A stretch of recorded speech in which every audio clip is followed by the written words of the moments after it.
Hey guys, this is Alex from the Casuals, and today we're playing Rise of Kingdom. Alright, so for today's guide, I actually wanted to kind of emphasis on the importance of gathering in this game. Um, like you probably know, or you've watched like a previous video, the gatherers, they have their own talent tree, which are essential to you earning resources, gathering resources, and being able to build and stuff. But also their skill points, like we mentioned, is extremely essential for you to gather. But there are a lot of ways that you can further optimize your gathering, and I want to delve into that. Alright, so one of the first thing I want to show you guys is regarding the alliance territory. Basically, your alliance can control various areas on the map, and gathering inside these areas is going to give you a bonus of 25% gathering speed. This is not really shown anywhere from what I've noticed, but you basically gather faster, so it's always super important for you to gather within the territory, and also it's going to provide resources directly to your alliance, which is going to help them do like perform research. It's going to help them build more flags, and also even drop alliance resource slot, which everyone can gather from. The second point I want to talk about is the buffs. You can get an item that basically increase your gathering speed by 50%. And you have two versions of this item in your boost section. One of them lasts for a total of 8 hours, and the other one lasts 24 hours. So whenever you're gathering a lot, I mean, honestly, at all time this buff should be running, because you can buy these from the courier station, which is the small shop that occurs whenever you train troops, and she's there for a limited amount of time. And usually it's not always the case, but in this section over here, the boost section, sometimes you can buy these boosts there. Only buy these version of boosts for resources. Do not buy the gem version. Now, one of the other ways that you can further increase your gathering for your city is to increase your city hall level. And obviously this is kind of straightforward, but at the same time it's super important to kind of rush that if you can as much as possible, is that your number of marches of dispatch queue that you can have increase as your city hall level increases. So it should be fairly fast to reach at least city hall level 17 to get 4 marches out, and this is really gonna benefit you in the long term to really gather a lot, and for even for other purposes. Getting the 5th march, it's a bit more complicated because it starts to be a bit more expensive in the early on, but your CTL level should be the main thing that you try to level up first. And getting that to level 22 for the 5th march is a huge deal. Now, one of the other tricks regarding to the gathering aspect of the game is that when you really zoom out of your city and stuff on the map, on the left side there's a filter. If you click the resource button, you can see based on the chart over here, well, it's not a chart, but I mean the legend, I guess, it shows you like which region are going to be richer in resources. And what this means is that these areas are more likely to have a higher level node for your gathering. So if we go around here, technically, I mean, it's not always the case, but most of the time, you see the nodes are already level 4. There's probably like there's a level 6 over here.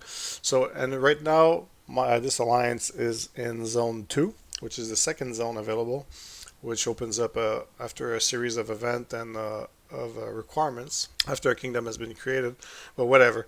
And yeah, so for level 5, level 6, level 5. So, and what the only difference for the nodes, you don't gather faster from them. However, the amount of resource inside the node is higher. So a level 6 node will start with 1 million resource. This one is currently being harvested, so it's slower, but it's about 1,000,008 or something like thousand. And then this one is 756,000 and stuff like that. So basically, the higher you mine from a level node, you don't have to look as often at it. Early on, like when you're in zone 1, the nodes are more about level 2, 3, 4. And yeah, zone 2 is more like 4, 5, 6. There's also some level 3s, obviously. And then once you get to zone 3, then there's a lot more level 5 and level 6 usually. Now, one of the other things that you can do to further increase your gathering, and this is a bit trickier, you have to basically find runes which are dropped from guardians, and The guardians they reset every 12 hours, and you can kill them for runes. And the higher the zone you are in, the stronger the guardians are, and the better the runes are. And in this case, I'm looking for a gathering rune. I'm not too sure where one is. I think there's one over here. And these gathering runes, they last a certain amount of hours. This one, I think, it lasts 8 hours, if I remember correctly, since it's a purple gathering speed one. So yeah, it's 7% increase in gathering, which you might think it's not that much, but at the same time, it just adds up with the other bonuses. And if you have it like 7% on 5 marches, it's just about all min-maxing and gathering as much as possible, as efficiently as possible. So whenever I'm gathering, I always like to do, like, I'm going to use this search filter thing, and then I always start to search for the highest level of a gathering node that I want. And if it doesn't find it, well, you just lower it by 1, and then you try the other ones. Like right now, I'm not super lucky. Until you find the one you want, and I mean, usually I try to gather like 100% of the time in the territory. There's one exception to this, and it's really just like a personal opinion, I guess. But in my case, whenever I think I'm gonna go to bed, and I'll be away from the game for like what 8-10 hours. I always try to go near the sanctums or the altars and stuff like this, or the shrines, and I will manually look for a level 6 gathering node, so that I know that while I'm sleeping, I'll be away. I won't be able to resend my gatherers, that I'll be gathering as much resource as possible. So in this case, I'll gather this stone node, which, by the way, stone nodes always have a bit less resources than the wood and corn, and the gold nodes have even fewer resources, even if they're the same level. And obviously, gem nodes are extremely small, so but they're useful. One of the things that I forgot to mention is regarding the alliance slot actually. You can basically gather resources in this, and initially I think it's about like 200 million resources, something like that. So you can access this and just send one gatherer to gather a lot of resources. In my case, my gatherer is collecting 6.7 million or so, approximately, if there's enough time and resource in there. And you always want to send like probably your best gatherer in there, especially regarding the type of resource you're gathering.